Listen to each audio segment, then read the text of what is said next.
Oke baik, Assalamualaikum warahmatullahi wabarakatuh. Selamat pagi, salam sejahtera untuk kita semua. Pada kesempatan pagi ini saya akan mencoba membahas pengerjaan LK5 pada program peningkatan mutu pendidikan khususnya di Kabupaten Serdang Mudagai dan umumnya untuk Provinsi Sumatera Utara. Maaf, hari ini saya kurang enak badan. Kemarin terakhir saya mengisi kegiatan di salah satu kecamatan di Kabupaten Serdang Bedagai. Kebetulan saya dapat membantu untuk 5 kecamatan di Kabupaten Serdang Bedagai, dan akhirnya seperti ini. Apalah daya, memang sudah tua, badan tidak sanggup sudahan. Jadi hari ini sebenarnya belum siap saya membuat video, tapi karena banyaknya WA masuk, oke, kita buat saja walaupun suara saya serak, agak batuk juga, kurang fit, maklum ya. Oke, sebelum lanjut kita pengerjaan LK5, bantu untuk kembangkan channel ini agar channel ini dapat terus berkembang dan mensajikan hal-hal baik, solusi-solusi dari masalah-masalah di sekolah atau di satuan kita, terutama satuan PAUD. Sebelum itu, mari sama-sama klik tombol like, komen, dan subscribe. Baik, langsung saja kita mengarah kepada LK5. Iya, ini adalah LK5. Nanti Bapak Ibu akan menerima LK5 seperti ini dari pendamping masing-masing. Setelah itu nanti akan seperti ini tampilannya. Untuk kop surat nanti dirubah seperti biasa, kop surat kita. Untuk nama TK kita rubah TK kita. Terus NPSN jangan lupa, nama kepala PAUD, kepala sekolah, nomor HP, WA-nya. Oke. Di sini kita diminta untuk menentukan satu program unggulan dari kegiatan yang kita buat di LK3. Nah, di LK3 kita menentukan kode kegiatan dengan nama kegiatannya, yang dapat memperbaiki indikator masalah di sekolah kita, kan gitu. Pak, apakah boleh dari yang labelnya sedang? Boleh. Kalau bisa sih yang kurang, cuman kalau memang yang sedang kira-kira itu lebih menarik untuk diangkat, tidak apa-apa, karena tentukan satu saja. Kenapa saya buat 2? Karena boleh daripada 1. Boleh buat 3, boleh Pak, lebih baik, lebih banyak lebih baik, cuman kan lebih banyak lah kerjaannya. Kenapa saya buat 2? Karena takutnya kalau saya buat 1 pengadaan program unggulan, maka nanti semua kecamatan akan mengikut 1. Jadi saya buat 2 agar kecamatan lain bisa mengambil kesimpulan bahwasannya bolehnya lebih daripada 1, boleh 2, boleh 3, boleh 4 program unggulannya atau kegiatannya. Oke, kita bahas itu setelah kita tentukan program unggulan. Kebetulan saya mengambil pengadaan media evaluasi dan buku pegangan siswa PAUD, maka saya tentukanlah tujuannya. Tujuannya itu untuk meningkatkan capaian standar penilaian dan pengembangan sarana dan prasarana di PAUD. Ya, kita tentukanlah indikatornya. Indikator punya saya terbagi atas 2 karena saya mengambil 2 bagian. Yang pertama tentang penilaian, yang kedua tentang sarana prasarana di PAUD, pengembangan sarana prasarana. Maka indikator keberhasilan yang pertama adalah nilai rata-rata evaluasi menjalankan belajar siswa, kenaikannya, perubahannya begitu. Yang kedua, adanya buku pegangan siswa yang sesuai dengan standar penilaian dan evaluasi. Hal ini mendukung program yang pertama. Buku dapat mendukung program pertama, atau kita tentukan 2 kegiatan, kedua kegiatannya harus berkesinambungan atau terikat atau berhubungan begitu. Oke, untuk penanggung jawab kepala PAUD, kita lakukanlah pelaksanaannya. Di sini ada tabel, ada nomor kegiatan atau subprogram, jadwal, anggaran, penanggung jawab, dan keterangan. Di sini kita diminta untuk melakukan langkah-langkah apa saja yang dapat melaksanakan program ini, pengadaan ini atau program unggulan kita.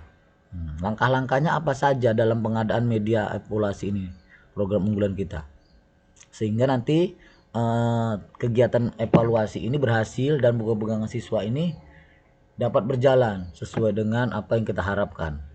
Di sini saya membaginya menjadi 5 kegiatan. Dia 5 kegiatan. Yang pertama, pengembangan dan penilaian implementasi. Karena dulu saya pertama tentang evaluasi, maka kita bahas tentang evaluasinya dulu. Nah, pengembangan, penilaian, implementasi. Apa sih kegiatannya? Kegiatannya adalah pengadaan laporan hasil evaluasi. Di sini saya belanja atau melaksanakannya pada bulan Mei. Anggarannya 200.000 sesuai dengan LK 3 dan LK4. Bahwasanya saya melakukan kegiatan pengadaan laporan evaluasi dengan biaya 200.000. Penanggung jawab TPMPS. Keterangan apa? Pengadaan laporan hasil pencapaian atau apa? Sebenarnya saya di sini saya belanja raport untuk siswa PAUD atau pengadaan raport di bulan Mei sebesar 200.000. Inilah dia keterangannya, pengadaan laporan hasil pencapaian. Saya belanja raport sebenarnya. Kemudian yang kedua, pengembangan sarana prasarana. Ini kan judul saya yang kedua tentang sarana prasarana atau beli buku ya. Yang pertama tentang evaluasi, yang kedua tentang pengembangan sarana prasarana. Di sinilah saya menyediakan buku pegangan siswa yang menarik. Jadi kami sekolah membelanjakan buku yang sesuai, yang menarik bagi siswa. Nah, begitu di bulan Agustus dananya 1.600.000 sesuai dengan LK3 dan LK4. Inilah dia pengadaan buku pegangan siswa. Inilah barangnya, buku. Barulah kita buat kegiatannya apa. Nomor 3. Kegiatannya apa? Kalau saya karena saya membahas tentang evaluasi, kita bahas tentang evaluasi, yaitu penyusunan dan pengelompokan tema dengan hasil evaluasi yang ingin dicapai. Jadi gini, guru membuat standar. Nah, guru membuat standar pencapaian. Di bulan Agustus, biayanya 0. Guru wajib menyerahkan standar pencapaian siswa kepada saya, kepala sekolah gitu. Ini terkait dengan evaluasi. Lagi kita buat kegiatan lagi atau langkah-langkah lagi yang berkaitan dengan tema saya yang kedua atau kegiatan saya yang kedua, yaitu tentang buku tadi atau sarana pelaksanaan program media PAUD, atau yang saya lakukan atau saya instruksikan kepada guru-guru media sesuai tema, yaitu setiap bulannya ada satu hari khusus di mana anak-anak membawa media pembelajaran sesuai dengan tema yang ditentukan dari rumah untuk diceritakan di kelas. Ya, untuk menunjang pembelajaran yang ada di buku, maka saya menginstruksikan kepada guru agar menginstruksikan kepada siswa setiap bulannya pada minggu pertama kita membuat kegiatan, yaitu siswa diminta untuk membawa media dari rumah. Tergantung kepada tema dari buku yang kita bahas untuk bulan ini. Contohnya tentang lingkungan, maka siswa di rumah boleh membawa sapu, boleh membawa daun-daunan, tumbuh-tumbuhan. Nah gitu, berarti bebas. Jadi setelah mereka membawa sesuatu ke sekolah, mereka menceritakan di depan kelas bahwasannya apa sih yang mereka bawa, gunanya untuk apa ya, manfaatnya untuk apa ya, bisa untuk apa aja ya. Nah, begitu. Minimal membawa satu media pembelajaran satu siswa. Minimal. Itulah kegiatannya. Ini kegiatannya. Inilah instruksi dari saya terkait hal tersebut begitu. Maaf agak berisik karena depan rumah lagi pengerukan, jadi ada gangguan, tapi biarkan saja. Oke, lanjut ke nomor 5.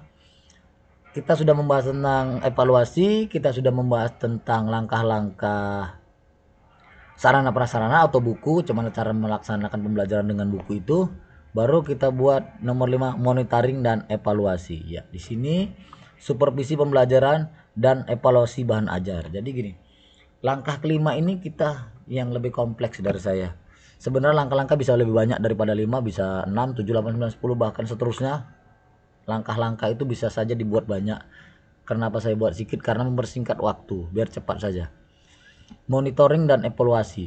Karena saya tentang pembelajaran dan evaluasi serta bahan ajar atau sarana buku tadi, maka di sini saya masukkan poin kelima, monitoring dan evaluasi. Ini saya lakukan sepanjang semester, sepanjang bulan, agar saya melihat hasil evaluasi pendampingan. Saya lakukan pendampingan setiap bulan terhadap kinerja sekolah, apakah dengan melaksanakan program persiapan evaluasi tadi dengan sarana buku tadi dapat menunjang atau memperbaiki hasil mutu sekolah kita. Nah, disinilah dia menggunakan nol dananya. Kenapa? Karena tidak menggunakan dana. Karena apa? Karena yang saya minta hanya hasil evaluasi dari guru-guru. Jadi guru-guru dapat menyimpulkan bahwa tercapainya tidaknya suatu program, saya hanya minta itu kan tidak menggunakan dana, makanya dananya nol. Begitu juga dengan nomor 4, saya hanya meminta minimal membuat satu media pembelajaran siswa, kan tidak pakai dana, siswa nggak pakai duit untuk menyuruhnya itu. Jadi siswa membawa dari rumah, bekerja sama dengan orang tua untuk membawa satu batang pohon atau satu pucuk daun untuk diceritakan di depan kelas begitu. Kan tidak pakai dana.